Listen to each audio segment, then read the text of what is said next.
Hara gedirəm, ətəyimdən yapışır, toya gedirəm, məclisə, qonaqlıqda, küçədə bu uşaq məndən ayrılmaq bilmir də. Hətta səhv etsə belə, yeməyi yeyərkən üstünə dağıtsa belə, ona bu şəraiti yaratmaq lazımdır. Çünki bu formada valideyn də özünü uşaq kimi apardı və uşağa bir nümunə göstərdi. Mən deyəndə ki, ağlın çatmır, gəlib götürəydin, ağılsız sənsən mənə dedi. Ailədə valideyn övlad arasındakı olan bu kritik, belə deyək də, nöqtə onlara nə verir və hansı səbəbdən qaynaqlanır. Xoş gördük, dəyərli qrup üzvləri.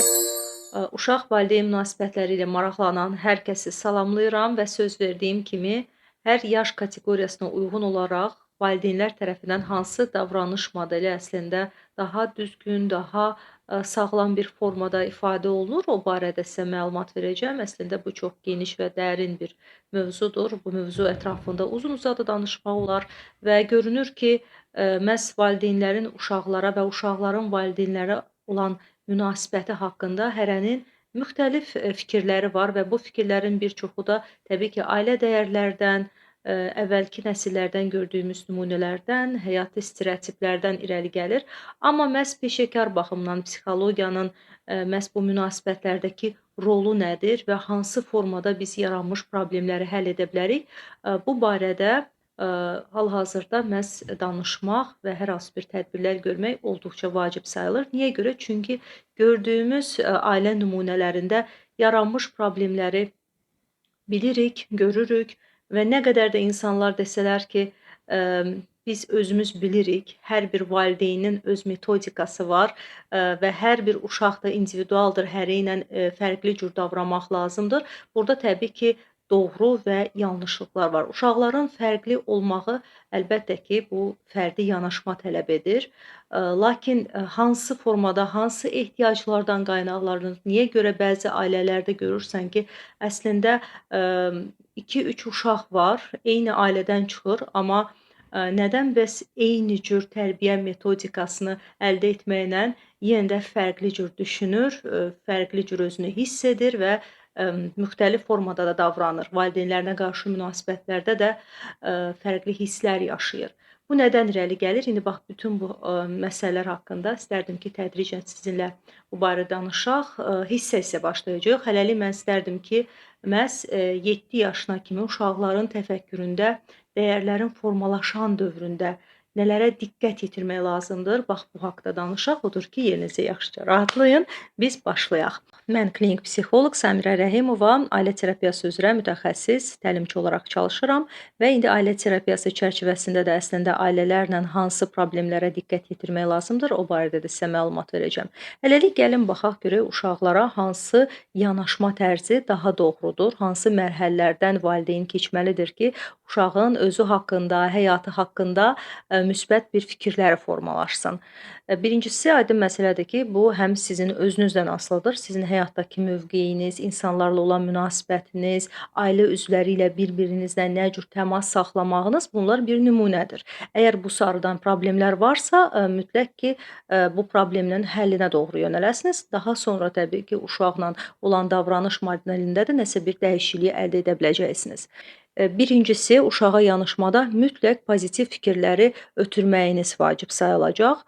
İkincisi, onun necə biri olduğu haqqında, yəni mən kiməm deyilən bir məlumat bazası var. O barədə ona doğru bir fikir formalaşdırmağa ötürməlisiniz. Bu daha çox 3 yaşına qədər olan mərhələdə 3 yaşından etibarən artıq uşaq valideyndən tədricən separasiya olduğu halda özü haqqında, identifikasiyası haqqında, cinsiyyəti haqqında, necə bir uşaq olduğu haqqında məlumat əldə edir və bu işdə siz mütləq uşağa doğru informasiyaları da ötürməyə bacarmalısınız.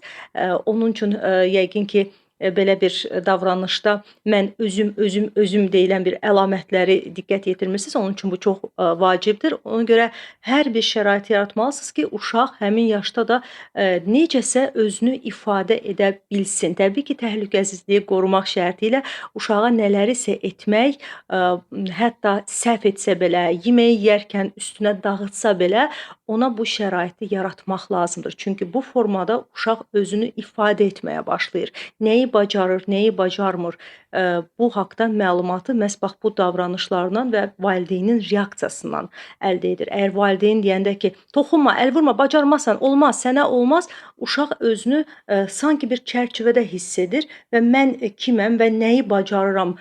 Bu sual onun üçün bir qədər qaranlıq qalır.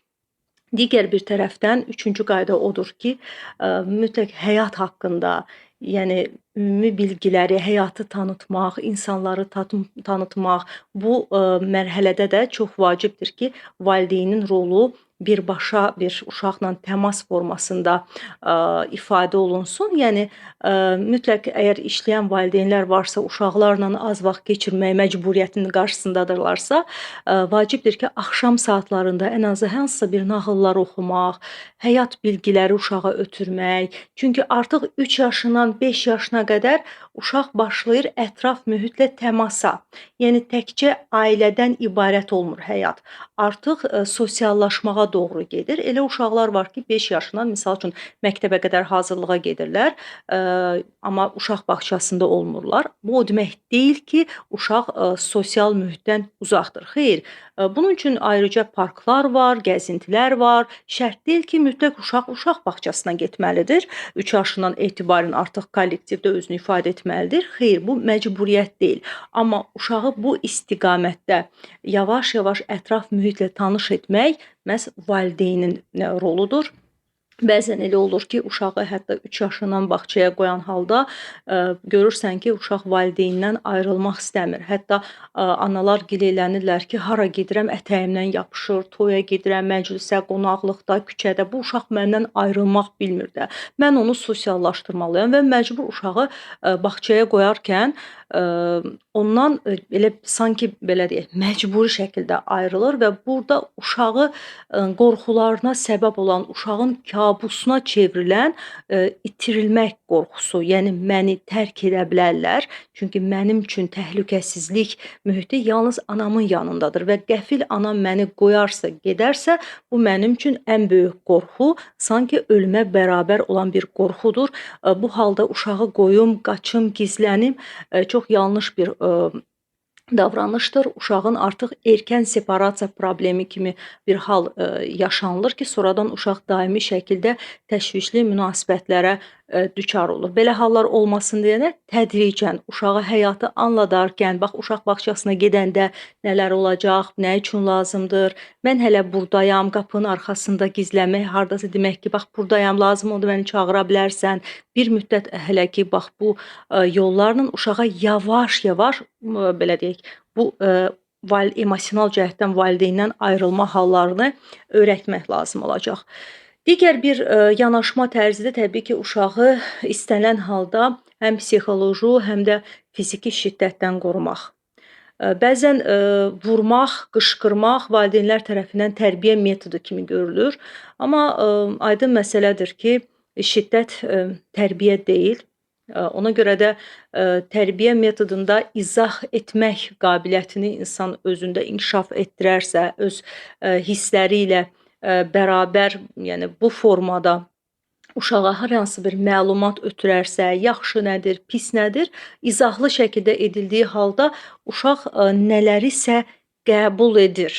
Amma şiddət formasında olduğu təqdirdə bu çıxış yolu olmur. Bu uşaq sadəcə olaraq özünü müdafiə uğrunda çalışır, səhv etmək qorxusu yaşayır, valideynindən sevgi deyil, daha çox qorxu bəsləmiş olur və nələrsə olanda, yaşanılanda, hansısa bir səhvlər olanda da daha çox valideyndən bunu gizlətməyə çalışır və uşaq təbii ki, özünə qapanıq olanda, yəni biz görəndə ki, uşağın qapını çırpmaq, vurmaq, getmək, yəni valideyni saymamaq, yeniyetməlik dövründə xüsusən də bu hallar olur.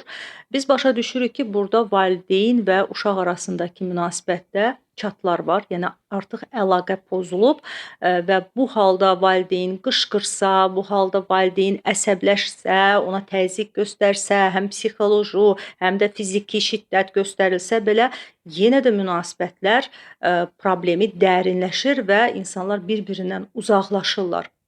Odur ki, bu halda daha çox izah etmək, danışmaq, misal üçün bir nümunə sizə göstərə bilərəm. Keçən dəfə bir ana, gileylənir ki, mən gördüm ki, mənə çox kobud davranır. Mən düşünürdüm ki, yeniyetməlik problemidir, keçib gedəcək. Hər dəfə mənimlə kobud danışır, çırpır qapını, çıxır gedir öz otağına, qışqırır, istəmirəm falan belə. Mən də bir dəfə dedim ki, get zibilləri tulla. Mənə dedi ki, bəsdir də, məni bezdirdin. Çox kobud bir söz, ifadə işlətdi mənə qarşı. Sanki mən deyəndə ki, ağlın çatmır, gəlib götürəydin, ağılsız sənsən mənə dedi. Bax bu mənim deyir, tam olaraq yerlə alt-üst oldu da bütün, sanki münasibətlər, ailəmiz, uşağıma qarşı gözümün qarşısından hər şey keçdi. Elə pis oldum. Ana az qala ki, ağlayacaqdı. Valideyn bu zaman nə cür davrandı? Düşündü ki, mən uşağı indi vursam heç nə əldə etməyəcəm. Mən ona cəza verməliyəm və səhərsi gün onu oyatmadı məktəbə. Halbuki, telefonun zəngi çalındı, amma hər dəfə mən söndürdüm, sonra onu oyadırdım da. Yox, zəng çalındı, mən, uşağı, oyatmadım, özü oyandı, səhər yeməyi açmadım, geyimlərini hazırlamadım. Özü durdu xaotik bir vəziyyətdə, "Ana, yeməyim hanı?" soruşdu. Mən də çiçiyini atdım, çıxdım, getdim o biri otağa, "Özün bilərsən" dedim. O da necəsə yığışdı, çıxdı, getdi, gəldi, yemək yenə yox, süfrə açılmayıb. "Ana, mən acam, bəs mən nə yeyim?" "Nə istəyirsən get ye." Mənimki ağılsızam, ağlım yoxdur axı sənə yemək hazırlayım. Yəni bir söz atmacalar atır da. Uşaq yenə də getdi, özü üçün nəsə hazırladı, özü yedi. Səhərsi gün belə deyir 2-3 gün davam etdi xaotik bir formada. Sonra 4-cü gün yaxınlaşdı mənə, rəngi deyir ağappaq olmuş. Deyir ana nə olar bağışla məni, nə olar bağışla. Mən də deyir üzümü çevirdim. Dedim bununla yox, hələ bitmir sənin cəzan. Dedim ki ala bu siyahını get bazarlıq elə. Yığdığın nə pullar var idisə, o pullardan xərclə. Özün də yemək bişirəcəksən. Yəni beləcə sanki bu cəza forması bir müddət davam etmişdi. Baxın, bu vəziyyətdə hardadır yanlışlıq? Fikirlərinizi yaza bilərsiniz əslində rəy bölümündə, müzakirədə ki, siz bu hallarda olanda nə cür davranırsınız? Biz sizinlə bu istiqamətdə müzakirə edə bilərik. İndi mən bu məsələnin sırf psixoloji tərəfdən həm uşağa, həm valideynə nə cür təsir etdiyini deyəcəm və nədən qaynaqlanır bu davranış ailədə valideyn övlad arasındakı olan bu kritik belə deyək də nöqtə onlara nə verir və hansı səbəbdən qaynaqlanır. Küsmək, incimək, emosional bir formada manipulyasiya etmək bu xoşa gəlməz və heç bir nəticə verməyən bir haldır. Təbii ki, nəticəsi ola bilər. Baskı göstərməklə də nəticə ola bilər. Qışqırmaqla da nəsə bir nəticə əldə edə bilərsən, amma bu arzu olunmaz nəticədir. Yəni problemin həllinə yönəlmir.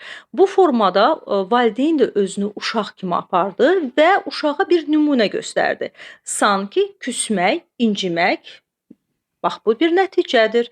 Uşaq da nə vaxtsa gələcəkdə nə isə bəyənməsə, nəsə xətrinə dəysə, o da danışmağa meyl göstərməyəcək. O da özünə qapanacaq. O da hansısa bir cəza formaları fikirləşəcək ki, mən də bu cür davranaram. Bax belə qapalı münasibətlər insanları bir-birindən uzaqlaşdırır. Yeri gəlmişkən bu həm kişi-qadın arasındakı olan münasibətlər modelidir və eyni səhvlərin ətrafında fırlanır da və təbii ki, uşaqla olan münasibətdə də valideynlərin uşaqlıq etmələri heç bir nəticə vermir və uşağa uğursuz bir münasibət göstərir. Və indi nə etməli idi əslində doğrultuda valideyn? Birinci dəfədən artıq belə xoşagəlməz siqnallar olanda uşağı mütləq dayandırmaq və danışmaq lazım idi. Hətta əgər hansısa bir cəzalar, hansısa bir mükafatlar tərbiyə metodikasında öz yerini alırsa, bu öncədən danışıq formasında razılaşma əldə edərək alına bilər. Yəni uşaq başa düşməlidir ki, əgər özünü sərt, kobud, tərbiyəsiz kimi aparacaqsa, anasının sözündən, valideynin sözündən çıxıb qəfil öz bildiyi kimi edəcəksə, bunun arxasında bir cəza olacaq. Uşaq bunu öncədən bilməli və buna hazır olmalıdır. Yəni bu o deməkdir ki, artıq məsuliyyətlər paylaşılır, artıq öhdəliklər paylaşılır. İnsanlar ümumi razılaşma əsasında hər hansı bir hərəkət etməyə başlayırlar. Belə bir formada ötürülən yanlış məlumat forması münasibətlərdə boşluqlar yarada bilər. Buna deyirlər meta məlumat. Yəni mən nə deyirəm, və mən nə cür hərəkət edirəm? Mən nə niyyət edirəm? Mən nə cür davranıram? Niyyəti davranışdan da ayırmağı bacarmaq lazımdır. Ona görə ailə mühitində əgər siz hansısa bir nəticə əldə etmək istəyirsinizsə, onun əksini edirsinizsə, misal üçün istəyirsiniz uşaqla açıq səmimi danışasınız, amma bunun üçün susursunuz, susmağı seçirsiniz. Təbii ki, sizin davranışınızın forması uşağa da ötürüləcək. Yəni siz hər halda böyüksüz, yetkin bir insansınız və sizin hər bir hərəkətiniz, hər bir davranışınız uşaq üçün bir nümunədir. Yəni uşaq əgər yeniyetməlik dövründə siqaret çəkməyə başlayırsa və ailədə siqaret çəkən valideyn varsa və həmin valideyn deyirsə ki, sən mənə baxma, mən siqaret çəkirəm. Sən çəkmə, sənə olmaz, mən bunu qadağa edirəm, deyirsə, bu ziyandır deyirsə, uşaq bu məlumatın yalan olduğunu düşünür. Yəni, sənə olar, mənə olmazsa, deməli, burada hardasa şəxsi qərəzlik var. Bax, belə bir yanlış məlumat formaları ötürülür. O baxımdan, belə deyək, hər bir ailənin disiplini, qaydaları, qanunları olmalıdır. Çünki bu bir dövlət orqanı kimi bir orqanizm olaraq hər bir ailə üzvünün də öz funksionallığı mütləq şəkildə razılaşma formasında icra olunmalıdır. Odur ki, əgər uşaqlarınızdan uyğun bir davranış forması görmək istəyirsə, arzuladığınız bir münasibət forması görmək istəyirsə, onunla elə həmin o arzuladığınız formada da münasibəti qoruyub saxlamalısınız. Bax, bu yanaşma tərzləri əslində təməl olaraq uşaqların tərbiyə metodikasında öz yerini saxlamalıdır. Bütün bu yaş kateqoriyalarına uyğun olaraq da biz tədricən sizinlə bu barədə danışacağıq. Hər yaş kateqoriyasına uyğun olaraq valideynlər özlərini nə cür aparmalıdırlar, hansı hallarda nə cür davranmalıdırlar. Hər dəfə hissə-hissə sizə bax bu kiçik bir videolardan təqdimat edəcəm. Hər hansı bir suallarınız olarsa bu videonun altında da yaza bilərsiniz. Ümumiyyətlə, əgər siz müzakirə aparmaq, diskussiya keçirmək, digər valideynlərlə də aktiv təmas yaratmaq istəsəniz, bizim bunun üçün WhatsApp və Telegram qruplarımız var. Ora daxil ola bilərsiniz, orada müzakirəmizi davam edə bilərik. Digər mövzularda, hansı mövzularda daha geniş nümunələrlə danışmaq və təlimatlar əldə etmək istəsəniz, öncədən yazın və növbəti görüşlərimizdə də bu istiqamətdə sizinlə söhbət edəcəyik. Özünüzə yaxşı baxın, uşağınızla, övladınızla yaşından asılı olmayaraq hər zaman xoş bir münasibət qurmağı bacarın.